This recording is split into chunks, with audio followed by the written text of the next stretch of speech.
pagkain na hinugot mula sa lupa, mga lamang lupang nagtatabaan at naglalakihan. Nakakain ka na ba ng kamoting kahoy? Sa episode na ito ay aalamin natin kung ano-anong magagandang benepisyo sa ating kalusugan at karamdaman ang kaya nitong maibsan kapag madalas kumain ng kamoting kahoy. Tatalakayin din natin ang mga hindi magandang epekto nito kapag sobra-sobra ang pagkain sa kamoting kahoy at kung totoo nga ba na nakalalason ang lamang lupa na ito.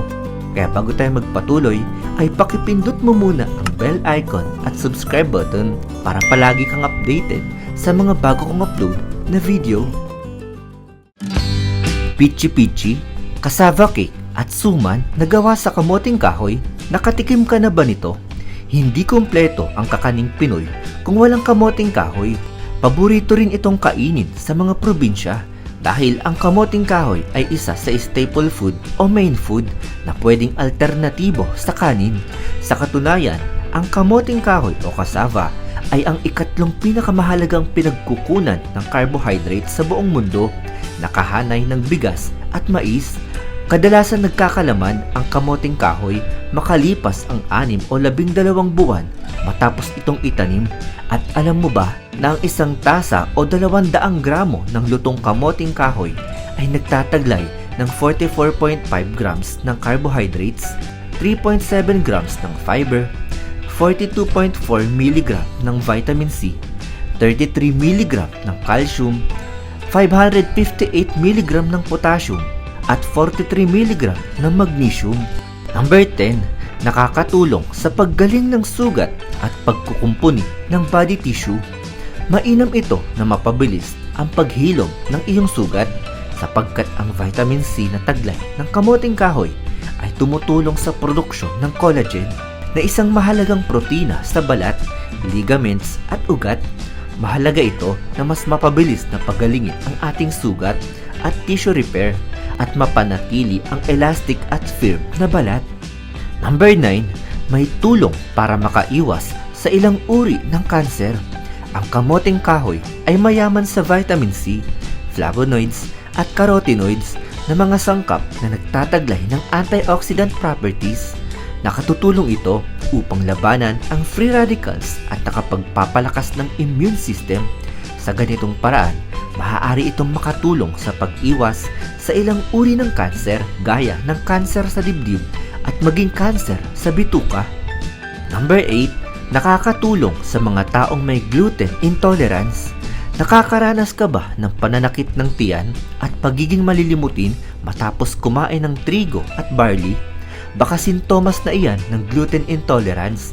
Makakabuti sa iyo ang kamoting kahoy sapagkat ang kamoting kahoy ay natural na gluten-free, kaya't ito ay isang magandang alternatibo para sa mga taong may celiac disease o gluten sensitivity dahil ang cassava flour ay popular na substitute sa wheat flour sa paggawa ng tinapay, pastry at iba pa na mabuti para sa taong may gluten intolerance.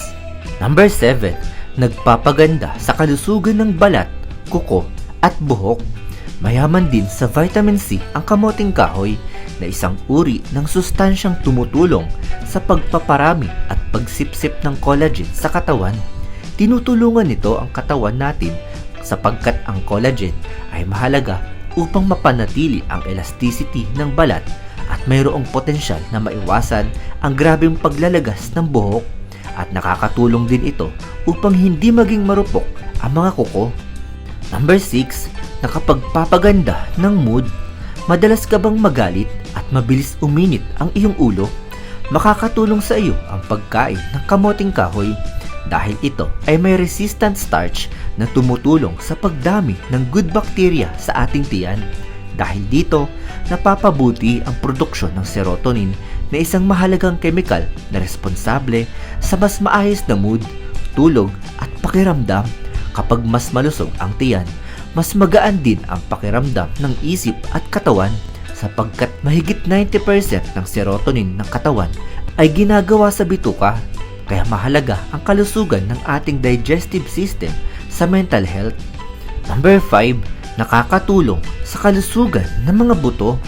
Nananakit ba ang mga buto mo Makakatulong sa iyo ang kamoting kahoy sapagkat naglalaman ito ng magnesium, calcium at phosphorus na mga uri ng mineral na mahalaga para sa pagpapatibay ng buto at maiwasan ang osteoporosis. Ang magnesium ay tumutulong sa tamang paggana ng muscles at nerves kasama na ang bone mineralization. Number 4, nakakatulong sa kalusugan ng ating puso. Bagamat mataas sa carbohydrates ang kamoting kahoy, ito naman ay mababa sa fat at kolesterol. Ang dietary fiber nito ay maaaring makatulong sa pagpapababa ng bad cholesterol o tinatawag na LDL at pinapaganda nito ang regulasyon ng ating blood pressure. Nakakatulong din ito sa pagpigil ng atherosclerosis at iba pang cardiovascular diseases. Number 3, nakapagbibigay ng enerhiya. Ang kamoting kahoy ay mataas sa carbohydrates, partikular na sa starch na pangunahing pinanggagalingan ng enerhiya para sa ating katawan. Ito ay mainam sa mga taong nangangailangan ng mabilisang enerhiya gaya ng mga taong mayroong mabibigat na pisikal na trabaho at angkop rin para sa mga atleta. Ang kamoting kahoy ay magandang alternatibo para sa bigas o patatas para sa mga lugar na kulang sa supply ng bigas o mga taong namamahalan sa presyo ng bigas. Number 2, mainam para sa ating panunaw. Ang kamoting kahoy ay may taglay na dietary fiber na tumutulong sa maayos na paggalaw ng bituka o bowel movement. Ang regular na pagkain nito ay nakakatulong sa pag-iwas sa constipation, bloating at iba pang digestive issues. Ang fiber ay tumutulong din sa pagkakaroon ng mas balanseng gut microbiome upang magkaroon ng healthy na sikmura at maginhawang pakiramdam. Number 1, nakakatulong sa pagpapababa ng blood pressure. Ang cassava o kamoting kahoy ay may taglay na potassium, isang mineral na tumutulong sa pag-regulate ng fluid balance sa katawan at nakakatulong sa pagpapaluwag ng blood vessels. Kapag sapat ang potassium ay nakakatulong ito na maiwasan ang hypertension at stroke. Bagamat maraming benepisyo ang kamoting kahoy at ito ay parte na ng pagkaing Pinoy, lalo na sa mga probinsya, ngunit ito ay may taglay ding panganib kapag hindi maayos ang preparasyon o kung sobra-sobra ang pagkonsumo sa kamoting kahoy. Ang hilaw na kamoting kahoy ay nagtataglay ng cyanogenic glycosides na kapag na-metabolize ng katawan ay naglalabas ng cyanide na isang lason na sobrang mapanganib para sa kalusugan. Kapag hindi maayos ang pagkakaluto sa kamoting kahoy, maaari magdulot ito ng pagkahilo, pagsusuka, panghihina ng katawan at malaki ang posibilidad na mauwi sa pagkalason o kasawian. Ang wastong pagbabad at matagal na pagluto ay kinakailangan upang mawala ang lason at huwag na huwag kumain ng hilaw na cassava. Kaya ipinapayo na kailangang lutuin ng wasto at pakuluang mabuti ang kamoting kahoy.